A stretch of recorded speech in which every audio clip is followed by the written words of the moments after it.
Graças e paz, meus irmãos, bom dia a todos.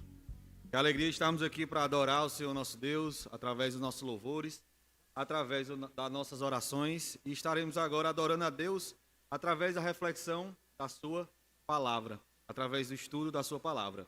Vamos ler mais uma vez o texto que foi lido no início, que está em 1 Tessalonicenses 1, dos versos 1 ao 10. Eu vou ler na minha versão, talvez seja uma versão diferente que vai passar, mas vamos acompanhar juntos como igreja. 1 Tessalonicenses 1, diz assim: Paulo, Silvano e Timóteo, a igreja dos Tessalonicenses em Deus Pai e no Senhor Jesus Cristo, que a graça e a paz estejam com vocês.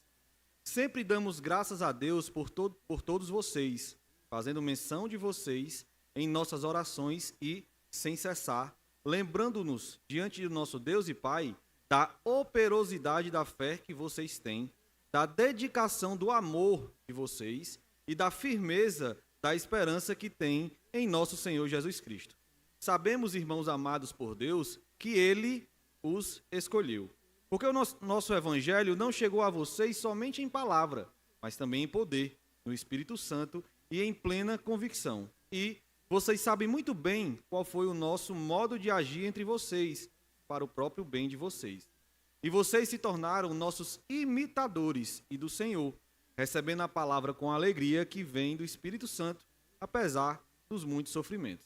Assim, vocês se tornaram modelos para todos os crentes na Macedônia e na Acaia, porque a partir de vocês, a palavra do Senhor repercutiu, não só na Macedônia e na Acaia, mas a fé que vocês têm em Deus repercutiu em todos os lugares, a ponto de não termos necessidade de dizer mais nada a respeito disso.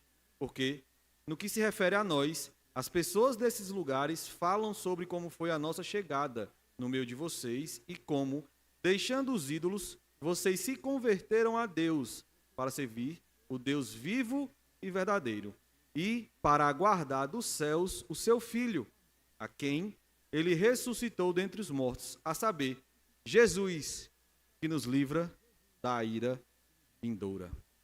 Senhor nosso Deus e Pai, louvamos o Teu nome, Senhor. Te agradecemos pela oportunidade de estarmos aqui reunidos para Te adorar, para Te louvar, para ouvir da Tua palavra. Te pedimos, Senhor, que o Teu Espírito Santo possa falar aos nossos corações de uma forma poderosa.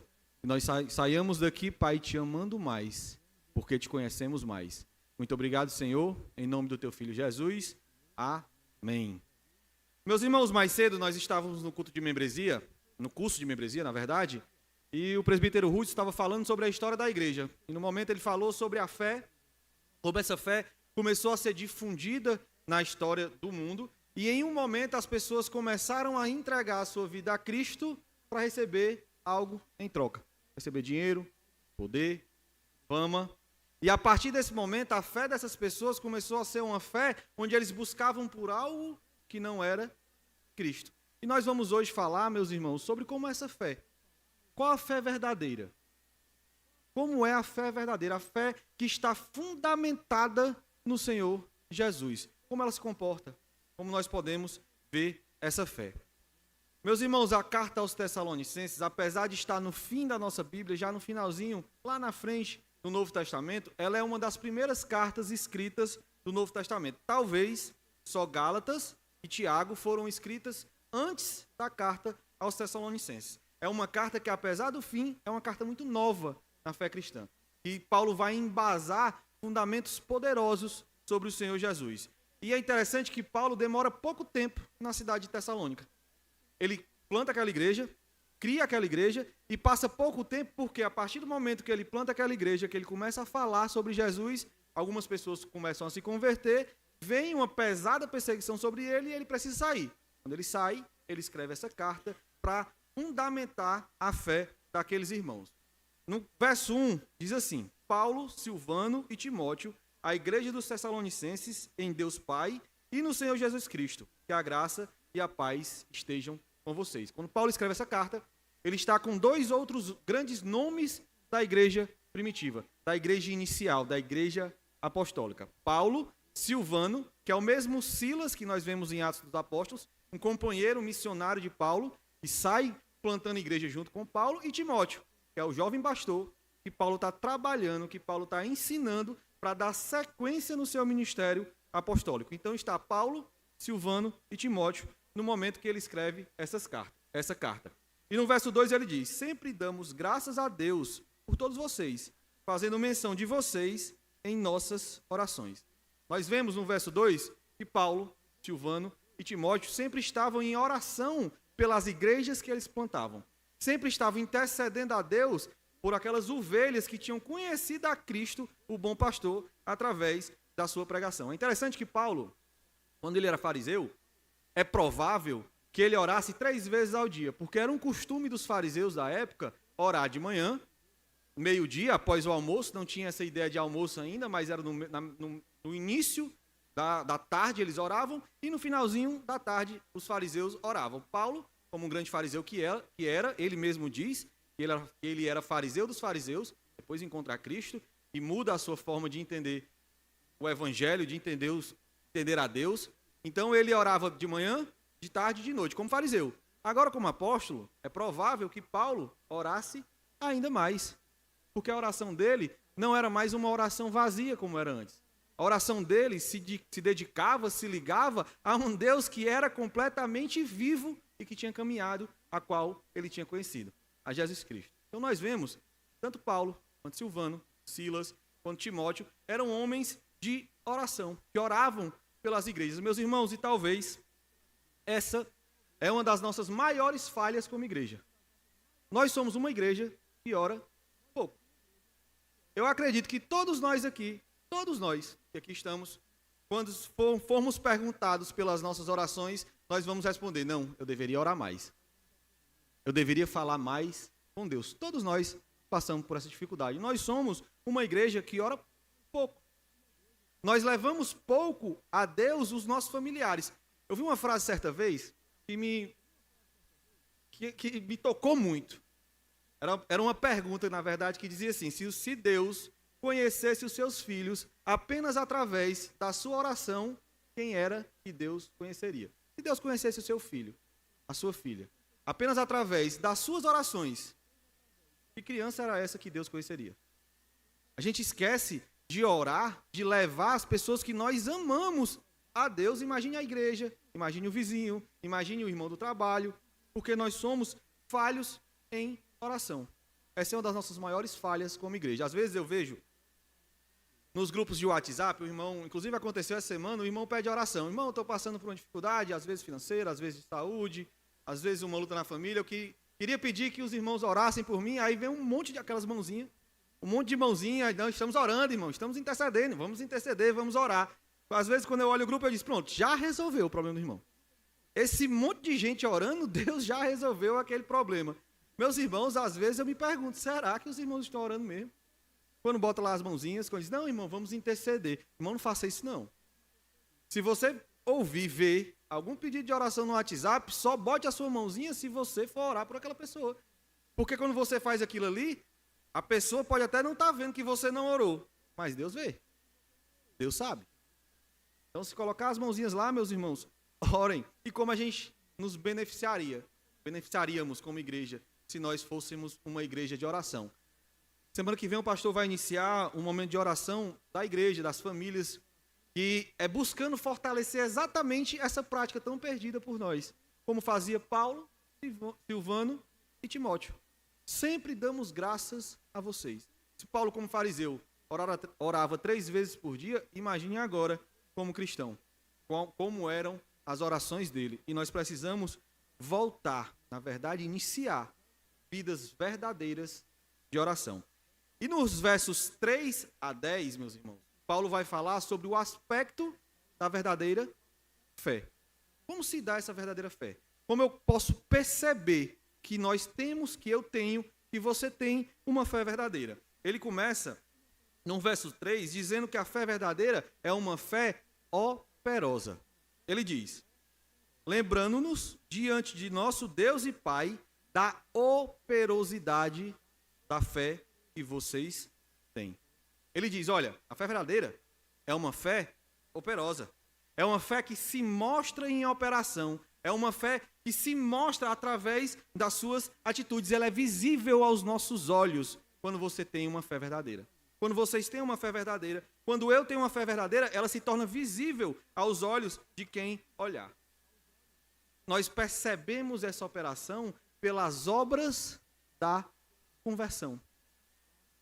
Quando nós nos convertemos a Cristo, a nossa fé, a nossa obra começa a demonstrar o Cristo que nos converteu. Tiago 2,26 diz, porque assim como o corpo sem espírito é morto, assim também a fé sem obras é morta. Nós somos salvos, meus irmãos, pela graça. Imerecida, pela graça de Cristo derramado na cruz. Assim é a nossa salvação. Mas esta salvação precisa ser demonstrada através das nossas obras, porque senão a nossa fé é morta.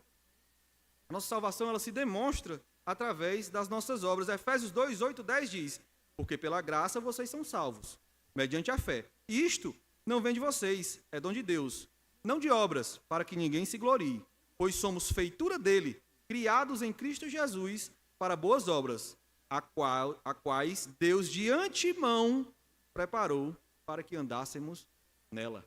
As nossas boas obras, as obras de justiça da nossa vida não nos salvam, mas Deus preparou de antemão para que eu e você andássemos nessas boas obras. Cristão sem obra verdadeira, sem essa demonstração da obra da fé, não existe. E como é essa obra? Como é essa operosidade da fé? A fé, ela é operosa no nosso modo de agir. Paulo vai dizer isso na primeira parte do verso 6 que nós lemos. E vocês se tornaram nossos imitadores e do Senhor. A palavra aqui, imitadores, no grego, no original, é a palavra mimetai. É a mesma raiz da nossa palavra mímica. Hoje de manhã, antes de vir para cá, eu perguntei ao meu filho, Levi.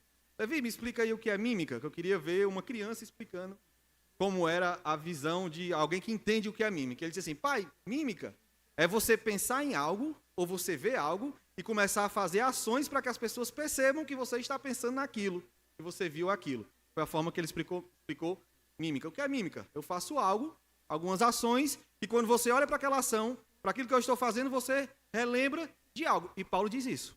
Vocês são meus mímicos, meus imitadores. 1 Coríntios 11:1 ele diz, sejam meus imitadores, de Paulo, como também eu sou de Cristo. Paulo diz, olha, a fé de vocês ela é uma fé operosa no modo de agir, porque vocês imitam a minha vida, que imito a Cristo. Na verdade, aqueles irmãos estavam imitando, fazendo mímica de quem era Cristo. Quando as pessoas olhavam para aqueles irmãos, as pessoas identificavam a vida daqueles irmãos, analisavam a vida daqueles irmãos, elas viam o irmão, mas lembravam de Cristo, porque era uma imitação da vida de Cristo. Eles não eram apenas, meus irmãos, falantes do Evangelho. Eles não apenas diziam, não, eu sou cristão, não. A vida deles imitava o Cristo que o salvou. Imitava Paulo, que imitava Cristo. Assim era a vida daqueles irmãos. Meus irmãos, hoje a gente vive, felizmente, tristemente falando, num evangelho superficial. Um evangelho raso. Um evangelho água com açúcar que não imita a Cristo. Quando as pessoas olham para muitos dos evangélicos de hoje, das pessoas que se dizem cristãs, crentes hoje, elas não conseguem perceber Cristo na vida daquelas pessoas, porque elas estão acreditando no evangelho raso, superficial. O evangelho verdadeiro, aquele evangelho de que se teu olho te faz pecar, arranca, joga fora.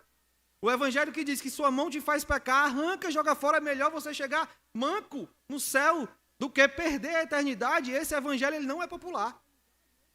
O evangelho que diz que a porta é bem estreitinha, que o caminho é bem estreitinho, é um evangelho que não é popular. O evangelho que diz que você deve carregar a sua cruz, demonstrar, imitar Cristo, imitar Paulo, porque imitar Cristo é um evangelho que não é popular. E é por isso que nós estamos vivendo um evangelho raso. Pessoas olham para a gente e não reconhecem o Cristo que nos salvou. Não reconhecem o Jesus que nos salvou. Às vezes, meus irmãos, a gente vê irmãos postando nas redes sociais, na igreja. Tudo abençoado, maravilhoso. Eita, a palavra hoje foi bênção. louvor maravilhoso, que culto lindo, graças a Deus que eu estive aqui hoje. Aí você vai passando as histórias. Vai passando. Lá na frente o irmão está num bar, bebendo, está numa festa, farriando. Lá na frente o irmão está falando palavrão. Lá na frente o irmão está criticando, falando, fazendo, transformando a sua vida, demonstrando a sua vida de uma forma absurda. No mesmo story. O story ele demora ali 24 horas, não dá nem tempo para pagar o primeiro que foi da igreja. Já está demonstrando que ele não é aquele Cristo que ele demonstrava pregar, que ele demonstrava amar. Meus irmãos, que evangelho é esse? Que rasidão é essa? Cadê os imitadores de Cristo? Cadê os imitadores de Paulo? Cadê o evangelho? E se meu olho me faz pecar, arranca. Cadê esse evangelho? Onde ele foi parar? E é importante, meus irmãos, eu falar sobre isso. Isso aqui não é religiosidade. Não é. Não estou falando sobre religiosidade, se tornar um religioso, aquela pessoa que pisa nem no chão, que é diferente dos outros. Não é isso. O cristão verdadeiro, ele está inserido nesse mundo. Ele faz parte desse mundo, mas ele é diferente.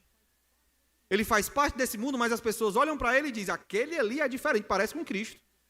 Às vezes pode nem conhecer a Cristo, mas ele parece com alguém que eu não conheço, mas que é uma pessoa muito boa.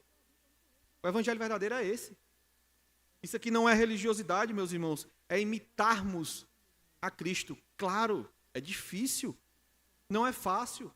Negar nós mesmos, negar as nossas vontades, negar os nossos desejos não é fácil. Mas Cristo disse, nunca disse que seria fácil. Cristo nunca disse isso. Esse é o verdadeiro evangelho, e não é um evangelho popular hoje. Imagine, meus irmãos, se nós, como igreja, pudéssemos dizer, olha, imitem a mim, imita a minha vida. Se você quiser conhecer a Deus, imita as minhas atitudes, as minhas falas, os meus pensamentos, porque eu estou imitando a Cristo. Imagine se todos nós, que aqui estamos, fôssemos assim, o poder que esta igreja teria. O poder que essa igreja teria para impactar esse mundo perdido, para tocar esse mundo perdido. O evangelho é isso, meus irmãos. Não é fácil. Jesus disse, nunca disse que seria fácil. Ele nunca disse isso. Ele disse que valeria a pena. Ele disse que valeria a pena, mas que não seria fácil. O evangelho é isso. Na parte B do verso 9, ele diz, deixando os ídolos, vocês se converteram a Deus para servir o Deus vivo e verdadeiro. Os tessalonicenses tiveram uma mudança de vida completa, absoluta. Eles abandonaram os deuses antigos, eles eram idólatras e começaram a caminhar em direção a Deus. As pessoas viam, cadê aqueles idólatras? Cadê aquelas pessoas que andavam diferente e agora andam a Deus? O que aconteceu com eles? Por que eles estão assim? É interessante, porque os tessalonicenses, eles eram talvez das igrejas do Novo Testamento, eles eram os mais politeístas. Os que mais adoravam a outros deuses. Eles tinham uma ideia que o Monte Olimpo, que era a morada de Zeus, ficava a 80 quilômetros da cidade deles, era bem pertinho. Eles diziam que quando Zeus balançava a sua cabeleira loura e caracolada, o chão tremia. Quando eles sentiam um terremoto, lá é uma cidade onde tem pequenos terremotos, não tem grandes terremotos, mas sempre é tocada por pequenos terremotos. Toda vida que eles sentiam um pequeno terremoto, eles diziam, olha, Deus balançou a sua cabeleira. Eles eram extremamente politeístas. Era uma vida toda que tinham vivida através desta visão, através desta forma de entender o mundo. E eles agora não eram mais politeístas. Essa é uma das marcas do verdadeiro cristão. Ele abandona a vida do passado. Apesar de serem politeístas, eles tinham abandonado. E é interessante, meus irmãos, que Paulo diz, olha, vocês eram idólatras. Idolatria. Quando a gente fala sobre idolatria, a gente tem muito essa visão de que idolatria é você estar se curvando a uma imagem, a você estar adorando um homem santo. Isso aí é idolatria. Nós não defendemos essas práticas, claro, mas idolatria não é só isso. Idolatria não é só se ajoelhar na frente de uma imagem, não é só adorar a outra pessoa a não ser Deus, a outra pessoa a não ser Jesus. Não é só isso. É isso, mas não é só isso. Idolatria vai muito além. Os nossos filhos podem ser ídolos do nosso coração. O nosso trabalho pode ser um ídolo do nosso coração. Tudo aquilo que destrona Deus do centro do nosso coração se torna um ídolo da nossa vida. Tudo aquilo que você não consegue viver sem, pode ser filho, pode ser trabalho, pode ser família, pode ser o que for, que tiver no local do trono de Deus, ele é o ídolo do seu e do meu coração. Idolatria é isso. Conversão destrona essas coisas dos nossos corações. Conversão tira as coisas deste mundo, do nosso coração, e coloca Deus no centro do trono do nosso coração. Essa é a verdadeira conversão. Esta é a verdadeira fé. Calvino eles dizem que nós somos uma fábrica, ele tem uma frase que ele diz que nós somos uma fábrica de ídolos, que o nosso coração é uma fábrica de ídolos. Nós temos a tendência a gostar muito de algumas coisas, amar muito algumas coisas, e a nossa vida girar em torno daquelas coisas. Às vezes é um time de futebol. É incrível, às vezes eu vou trabalhar no estádio, e eu percebo que as pessoas estão ali tão centradas naquele jogo, tão centradas naquele time que ela ama, que eu percebo claramente uma idolatria. Inclusive, foi uma das coisas que eu orei muito a Deus quando eu me converti. Pedi muito a Deus para Deus tirar a idolatria do meu coração. Eu era assim. Se o Ceará, não era nem para ter falado o nome do time, né, que os irmãos vão mangar, mas se o Ceará ganhasse, eu ficava morto de feliz. E era a semana todinha, meus irmãos, sou alegre, tratava bem minha esposa, meus filhos, ó, o Ceará ganhou. O Ceará perdia, meu amigo. E aí a pobre da Emma é que sofria mais do que eu, porque o Ceará perdia mais do que ganhava, né? Mas minha vida era assim. Quem ditava o ritmo das minhas emoções era o Ceará. O que era isso? Idolatria. Eu orei a Deus para Deus tirar isso do meu coração. Pedi a Deus para que Ele fosse o Senhor do meu coração. A minha alegria, as minhas emoções, os meus sentimentos, as minhas vontades estão rendidas a Deus. Isso é destronar os ídolos do nosso coração. Não só imagens, esculturas, não só. Isso mas não só isso. É você colocar Deus no centro do seu coração. E era isso que os Tessalonicenses estavam fazendo. A conversão é isso, meus irmãos. Deus é o centro das nossas vidas. Deus é o centro das nossas famílias. Deus é o centro das nossas casas. 2 Coríntios 5,17 diz, e assim, se alguém está em Cristo, é nova criatura. As coisas antigas passaram, eis que tudo se fez novo. Conversão é isso. É tudo se fazer novo nas nossas vidas. Aquele homem pecador, perdido, amante das coisas deste mundo, morreu. Nasceu agora um que tem a imagem de Cristo, que imita a Cristo. Esta é a verdadeira conversão. A nossa fé, a verdadeira fé, ela é operosa no nosso modo de agir. E a verdadeira fé, ela é operosa em servir como modelo.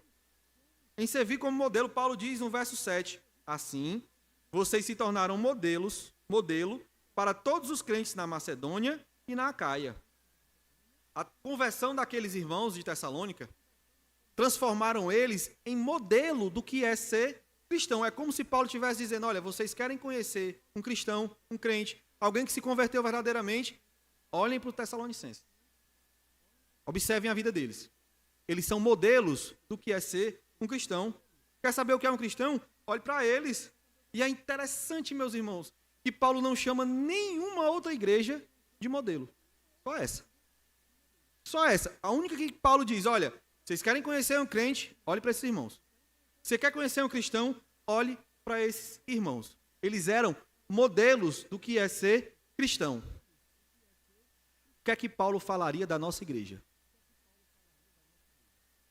Qual seria a frase que Paulo iria se referir à igreja brasileira? Tantos absurdos que nós vemos na igreja brasileira. Tanta pompa, tanta riqueza, tanto envergonhamento do evangelho, como Paulo se referiria à igreja? Como é que Paulo ia se referir à minha vida?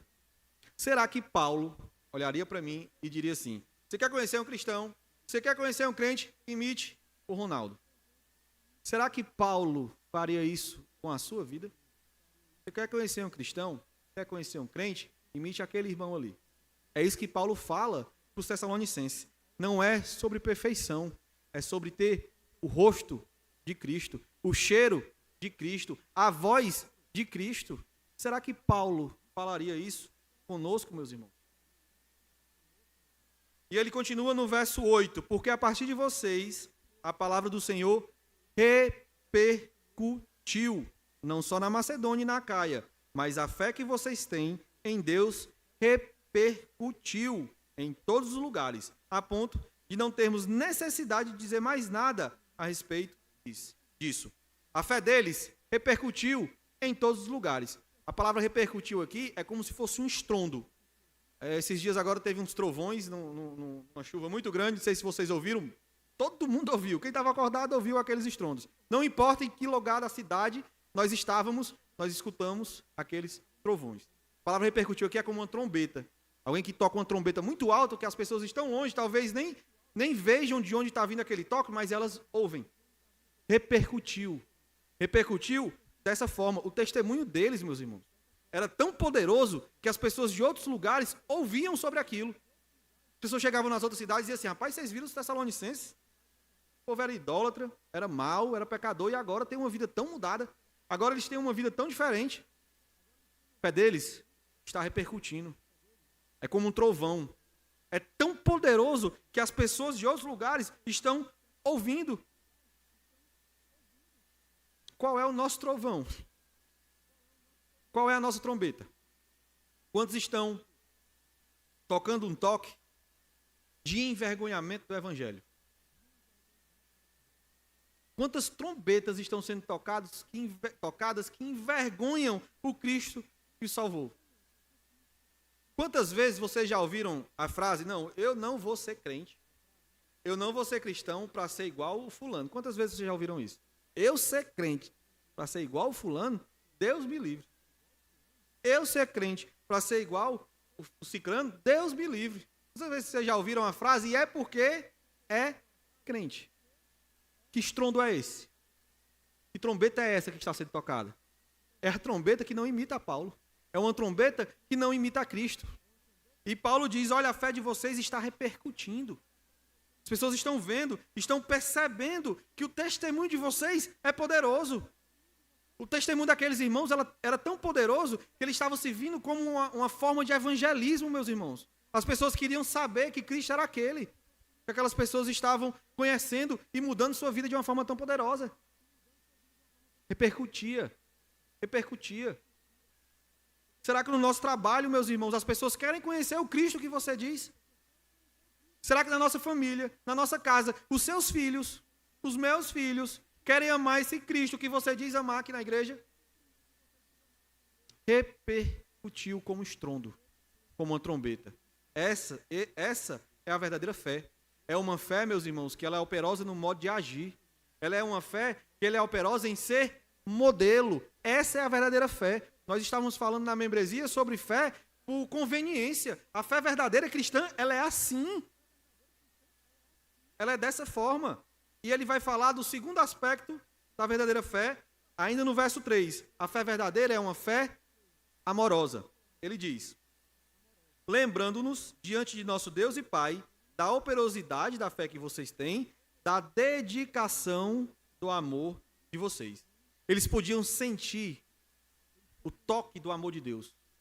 Eles podiam sentir o toque da graça de Deus nas suas vidas, e a partir deles, a partir desse toque, a partir desse amor, eles passavam a amar outras pessoas. Era um amor em dedicação, em demonstração a outras pessoas. Paulo vai mostrar isso muito claramente no capítulo 4, verso 9. Ele diz assim: quanto ao amor fraternal, não há necessidade de que eu lhes escreva, porque vocês mesmos foram instruídos por Deus a amar uns aos outros. Os Tessalonicenses, quando encontraram a Deus, conheceram a Cristo, eles entenderam os dois maiores mandamentos. Jesus, quando ele é perguntado: Senhor, quais são os dois maiores mandamentos? Amar a Deus de todo o teu coração, de toda a tua alma, com todo o teu entendimento. Este é o primeiro e maior mandamento. O segundo, semelhante a esse, é amar o próximo como a ti mesmo. Os Tessalonicenses entenderam o verdadeiro amor.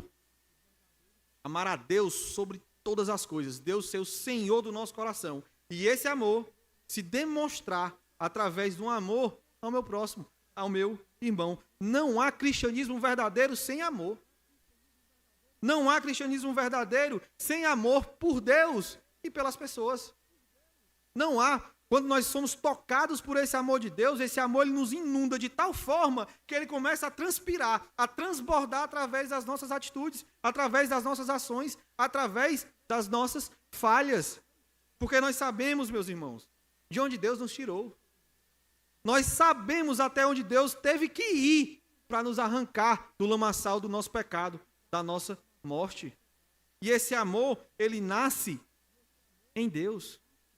Verso 4, sabemos, irmãos amados por Deus, que Ele os escolheu. Deus é a fonte desse amor. Nasce no coração dele e transborda das nossas vidas, transborda na nossa casa, transborda na nossa família. Nasce em Deus, Ele é a fonte, Ele escolheu e Ele derramou esse amor. Versículo que eu amo, 1 João 4,19, nós o amamos porque Ele nos amou primeiro. Deus me amou primeiro. E por isso esse amor tocou no meu coração, precisa tocar nos nossos corações e transbordar. Deus não nos ama, meus irmãos, porque nós somos dignos, porque nós merecemos, não. Deus nos ama porque Ele é o perfeito amor.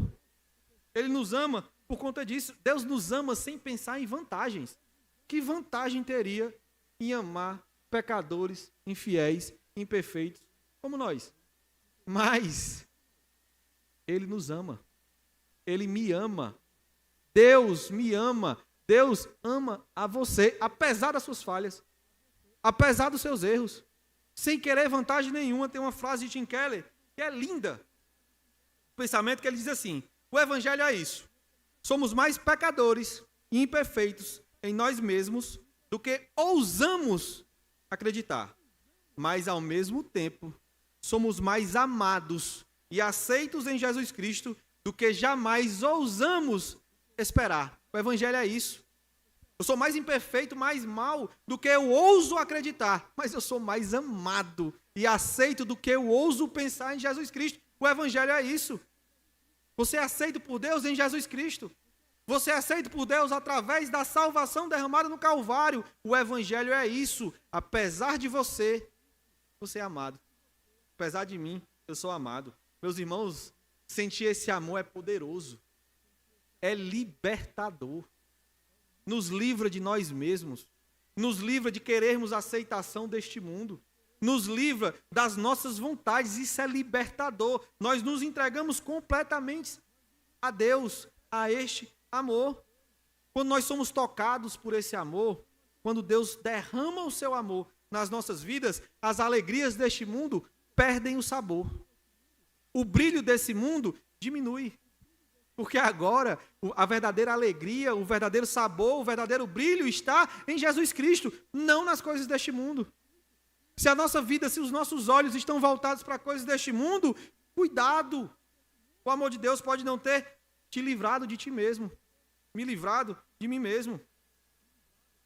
E esse amor, meus irmãos, ele gera essa alegria verdadeira. Uma alegria que independe de circunstâncias, independe de momento. Verso 6b, segunda parte do verso 6, diz assim: recebendo a palavra com a alegria que vem do Espírito Santo, apesar dos muitos sofrimentos. Atos 17 vai mostrar como foi a plantação da igreja de Tessalônica. Paulo plantou a igreja, muitas pessoas se converteram, alguns judeus, algumas mulheres da alta sociedade, alguns gentios, e aquela igreja começa a crescer, os judeus ficam com inveja daquilo, começa uma perseguição. Tem um homem lá que faz parte da conversão, que é Jason. Eles pegam Jason, começam a espancar Jason para matar a igreja de Tessalônica. Era muita perseguição, a conversão, mas eles estavam alegres. Mas eles sentiam a alegria de Deus, porque o amor de Jesus gera a alegria verdadeira, que é independente das circunstâncias. É uma alegria que as lágrimas nos nossos olhos estão sendo derramadas, mas eu continuo em alegria.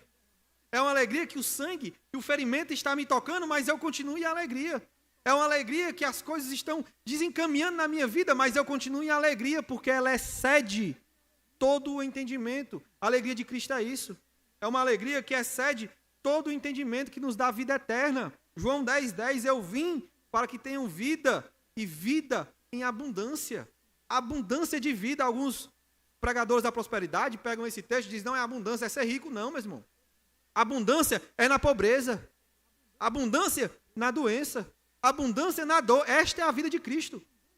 Essa é a verdadeira alegria que Cristo dá. Tem irmãos que às vezes estão passando por uma luta grande e um sorriso no rosto. E você olha assim, rapaz, se eu passasse metade disso aí, eu estava acabado. Mas o irmão está lá, feliz. Por quê? Ele encontrou a verdadeira alegria, a verdadeira paz. É isso que está guardado para nós. Verso 5b diz, porque o nosso evangelho não chegou a vocês somente em palavras, mas também em poder, no Espírito Santo e em plena convicção. Essa alegria, ela é incompreensível com os olhos naturais. É incompreensível com os olhos humanos.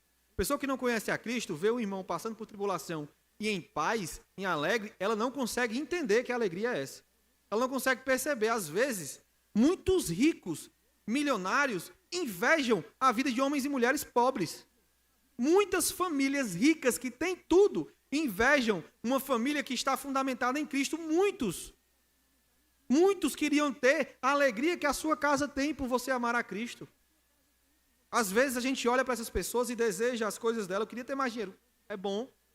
Todo mundo quer ter um pouquinho mais de condição financeira, ter um pouquinho mais de tranquilidade financeira. Isso é maravilhoso, isso é bom, mas isso não é a fonte da nossa alegria. A fonte da nossa alegria é Cristo, é Jesus. Muita gente milionária queria ter a vida que você tem.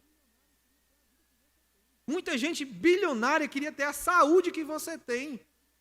Ou a alegria que você tem mesmo em meio à dor. Porque a sua alegria vem de Jesus. Não vem das coisas deste mundo. A gente pode sentir as lágrimas. Pode ter. O dia difícil, o dia ruim. Mas no final a gente sempre sabe. Eu estou nos braços do meu Salvador. Eu estou nos braços do meu Senhor. Grande reflexão que nós temos que fazer é que enquanto nós sofremos, onde estão os nossos olhos? Para tudo que nós perdemos neste mundo, para as dores que nós sofremos neste mundo, ou para Cristo? Para a alegria e para a glória que Cristo nos entregou. Onde estão os nossos olhos? O mundo é de aflição. Jesus disse, no mundo tereis aflições, mas tem de bom ânimo. Olhem para mim. Confiem em mim. Fundamentem a vida de vocês em mim, porque mesmo nas aflições, eu venci o mundo. Ele é a nossa vitória. Ele é a nossa alegria. Ele é a nossa fé. Além disso, uma fé operosa, é verdadeira, ela é operosa, ela é amorosa e ela é esperançosa. Ainda no verso 3. Lembrando-nos, diante do nosso Deus e Pai, da operosidade da fé que vocês têm, da dedicação do amor de vocês e da firmeza da esperança que tem em nosso Senhor Jesus Cristo. É uma esperança verdadeira, porque ela está fundamentada em Cristo. Não nas coisas deste mundo, não nas coisas desta terra, mas no Senhor. Primeira parte do verso 10 diz como essa esperança, e para guardar dos céus o seu Filho, a quem ele ressuscitou dentre os mortos, a saber, Jesus. Os Tessalonicenses, eles tinham boas obras. Paulo diz isso, olha, imitem esses homens que estão imitando a mim, que estão imitando a Cristo. Eles tinham boas obras, mas eles não se agarravam nessas boas obras.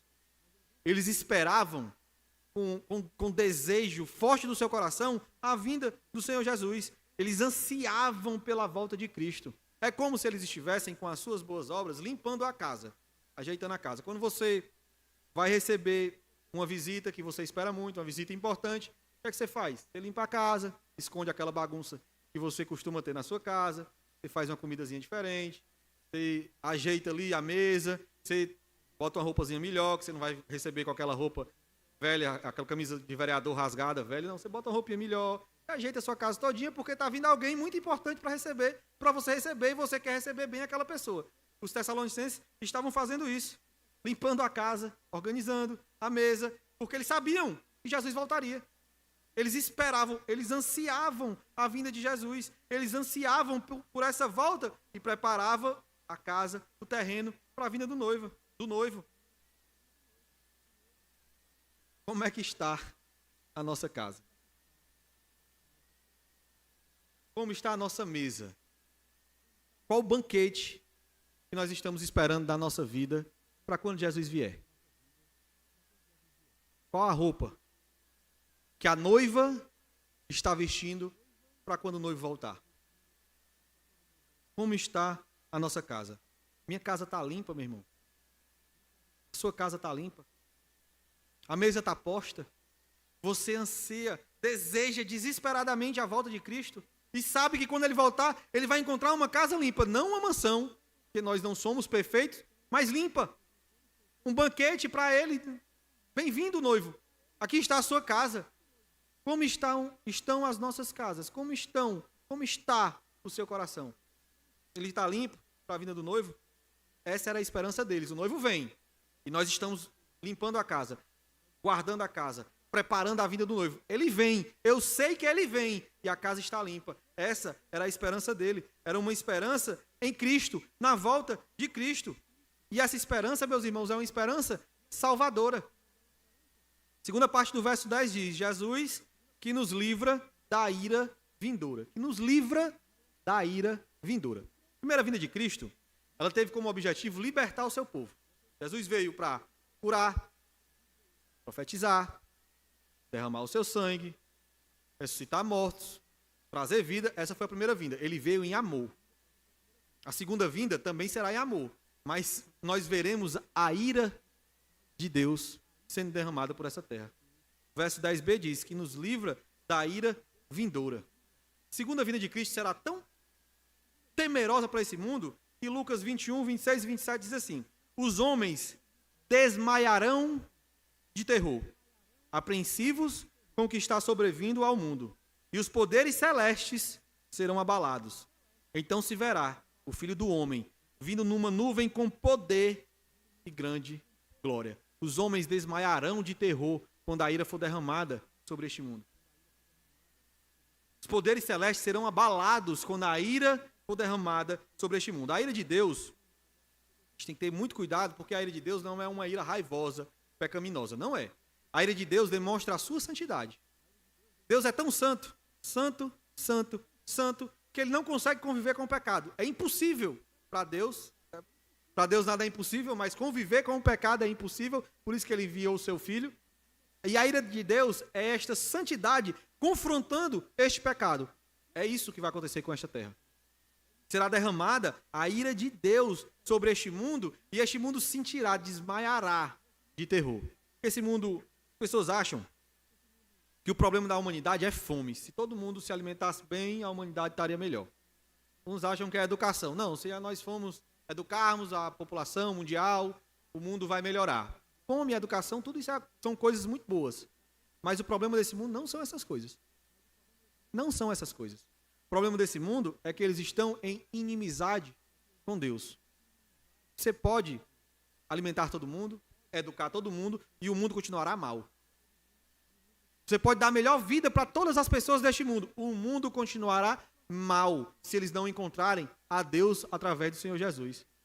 O grande problema desse mundo é que eles estão em guerra com Deus, e Cristo nos livra desta ira que será derramada sobre esse mundo. Pessoas costumam dizer que todos os caminhos levam a Deus. Vocês já ouviram essa frase? Todos os caminhos levam a Deus. Você é uma pessoa boa, você está caminhando a Deus. E é verdade, meus irmãos. Todos os caminhos levam a Deus. Isso é uma verdade. Como juiz. Todos os caminhos levam a Deus como juiz. O único caminho que leva a Deus como Pai é através do Senhor Jesus. Todas as pessoas encontrarão a Deus como juiz. Nós o encontraremos como Pai. João 14,6 diz: eu sou o caminho. Jesus diz: eu sou o caminho, a verdade e a vida. Ninguém vem ao Pai senão por mim. Ninguém vai ao Pai senão por mim. Ninguém vai ao Pai senão por Cristo. Todas as pessoas encontrarão com Deus como juiz. Nós o encontraremos como Pai, meus irmãos. Apesar das nossas falhas, Deus nos receberá como Pai. Essa era a esperança dos Tessalonicenses. Essa é a nossa esperança. Não as nossas obras, não quem eu sou, mas Deus será meu Pai, Abba, Pai, por conta de Cristo. Porque Jesus é o meu Senhor e meu Salvador. O mundo encontrará a ira. Nós encontraremos o Pai através do Senhor Jesus. Apenas Cristo, meu irmão. E essa é a fé verdadeira.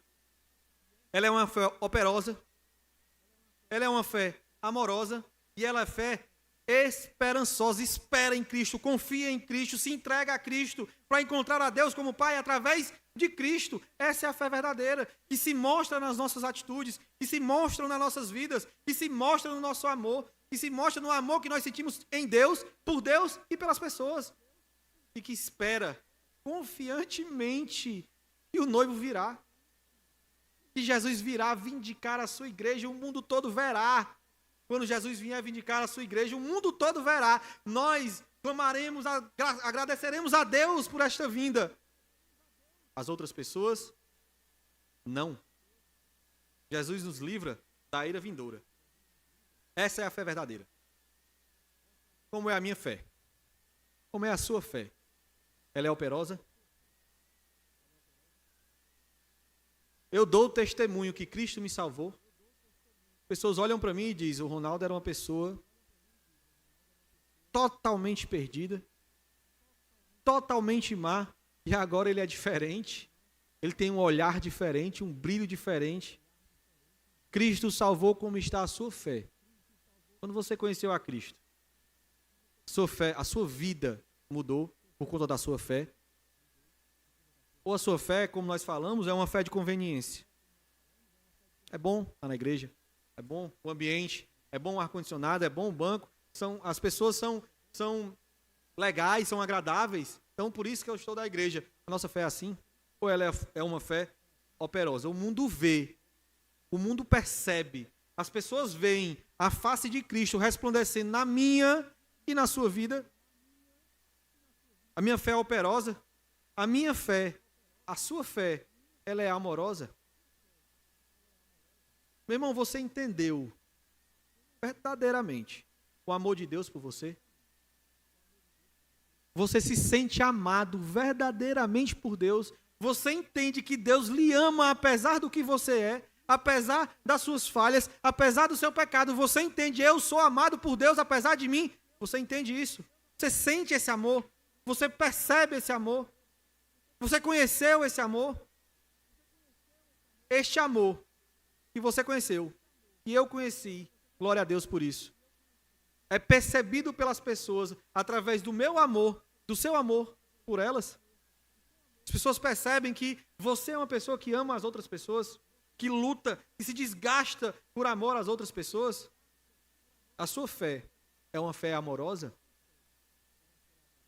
Sua fé, a nossa fé, é uma fé esperançosa? A sua única esperança, seus olhos, toda a sua vida está em Cristo, rendida completamente, entregue completamente ao nosso Salvador? Como está a sua fé? Você ama a Cristo verdadeiramente? Você está confiante, meu irmão, que Cristo lhe libertou da ira vindoura? Um dia, a ira virá. Se Deus Santo dará um basta na história. Ele irá dizer, acabou. Quando este Deus Santo vier, ele virá em ira. Você está livre dessa ira. Através de Cristo. Através do sangue derramado no Calvário. Através dos olhos sofridos de Cristo. Através dos açoites que ele sentiu, que ele sofreu. Através das dores que ele passou. Através da cruz que ele carregou. Você está livre dessa ira através dele, por ele, por meio dele, para ele. Ele é a nossa salvação, meus irmãos. Ele é a nossa fé. Ele é o nosso fundamento. Assim é a fé verdadeira. Talvez a reflexão de hoje para a nossa vida, ao sair daqui, seja essa. A minha fé tem essa aparência? A minha fé é como a fé dos Tessalonicenses?